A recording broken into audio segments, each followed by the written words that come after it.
One by one, NATO allies are putting their weight behind Greenland, pushing Europe toward an unthinkable line.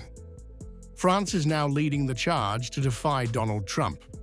Macron's troops are heading to Greenland, not to deter Russia, not to counter China, but to prepare for pressure from their own NATO leader.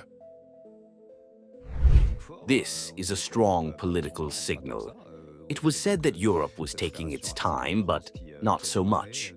You have this Arctic endurance operation that started yesterday, with forces from different countries at the request of Denmark, Sweden, Norway, Germany, and France on their way. Some are already positioned in Greenland at Nuuk, and this is the first exercise that shows determination within NATO. Denmark, emerging from a failed meeting with the United States, has shattered the illusion of alliance unity. A NATO founding member has now warned openly that a US invasion of Greenland would mean the end of NATO.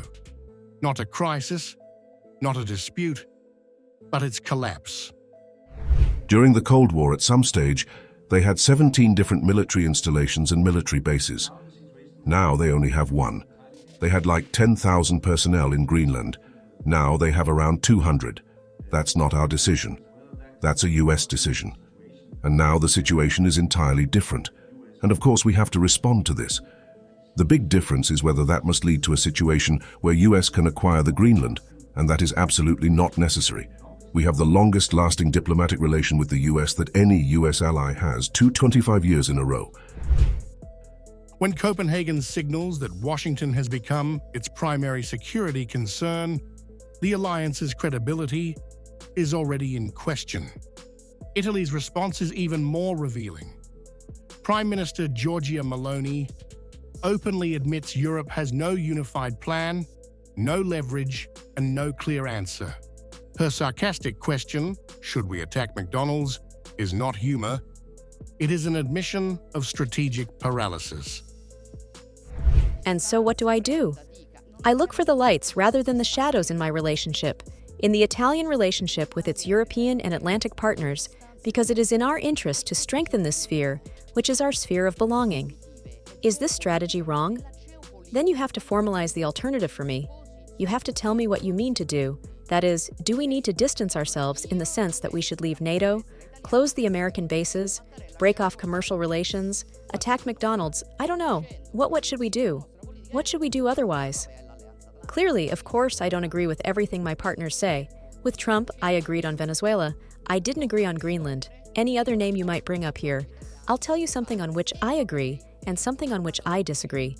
And if you asked all my partners what they think of what I say, they would tell you that on some things they agree and on some things they don't. This is the reality behind the Greenland standoff. A Europe that speaks of unity while quietly preparing for internal deterrence.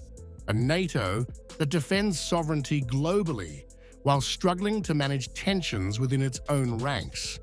And a European Union that projects resolve, but hesitates when confronted with American power.